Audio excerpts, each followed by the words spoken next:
Bom dia, nós estamos aqui mais uma vez para poder falarmos sobre culpa.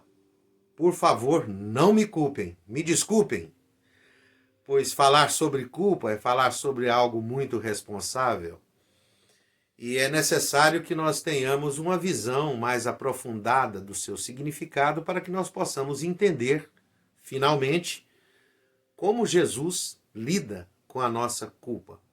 Hoje é a minha terceira fala a respeito de culpa e eu quero começar falando o seguinte, que a culpa ela é primeiramente tratada dentro da filosofia, porque é na filosofia que nós aprendemos a construir socialmente os critérios do que é certo e do que é errado. Assim sendo, aquelas pessoas que procedem corretamente recebem meritoriamente o feito dos seus atos. Mas aquelas pessoas que procedem de forma errônea com aquilo que foi construído, elas também recebem meritoriamente conforme os seus atos.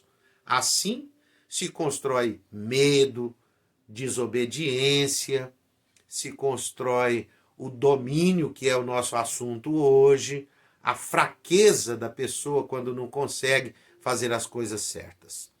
E assim, aquela pessoa que tem culpa constrói na sua conduta uma inclinação doentia, porque ela vai acumulando todas essas culpas ao longo de sua vida. Como lidar com isso? Vergonha, sofrimento, tribunal de consciência, negação da culpa e assim por diante. Vejamos muito bem, a culpa ela pode ser um instrumento então de poder para dirigir uma outra pessoa quando você se torna escravo e outro alguém, mesmo sendo culpado por outras coisas, se constitui aquela pessoa que te persegue, que te ordena, que tem o domínio da sua consciência por causa da sua culpa. Isto é um problema seríssimo.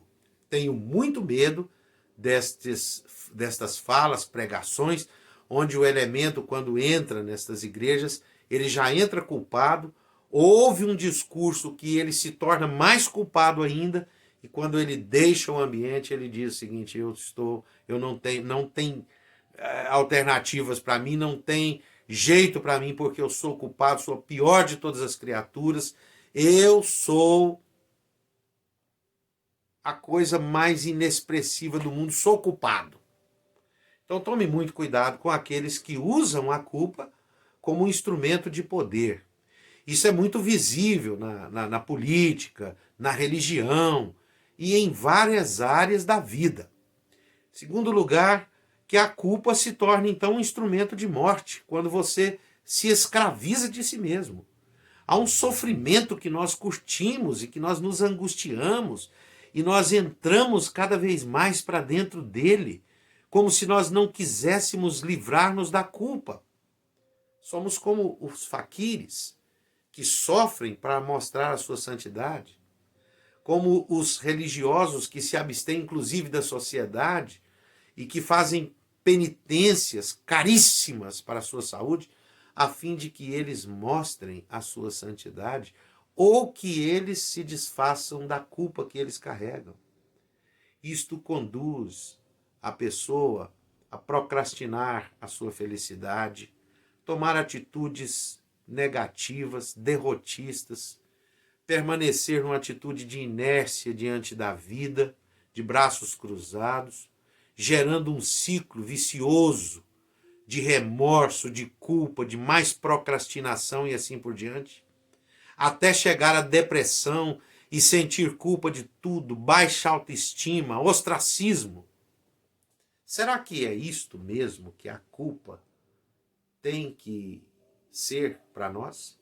Será que não existe uma proposta da qual nós possamos olhar a culpa com outro olhar, com outras lentes? Lembre-se, tenha uma pessoa com a qual você possa confidenciar suas culpas pessoais. Ninguém existe sem sentir o mínimo de culpa, devido à construção da nossa moral.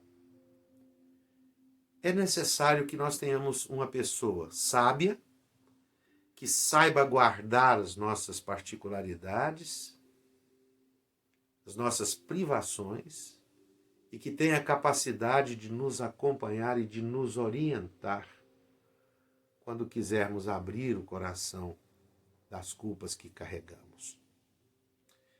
Gostaria que você tivesse hoje um bom dia. Não perca a minha palavra amanhã. Amanhã eu pretendo falar como que Jesus lida com a nossa culpa. Tenha um bom dia. Aguarde ansiosamente pela palavra de amanhã. Um grande abraço do seu amigo, Pastor Walter.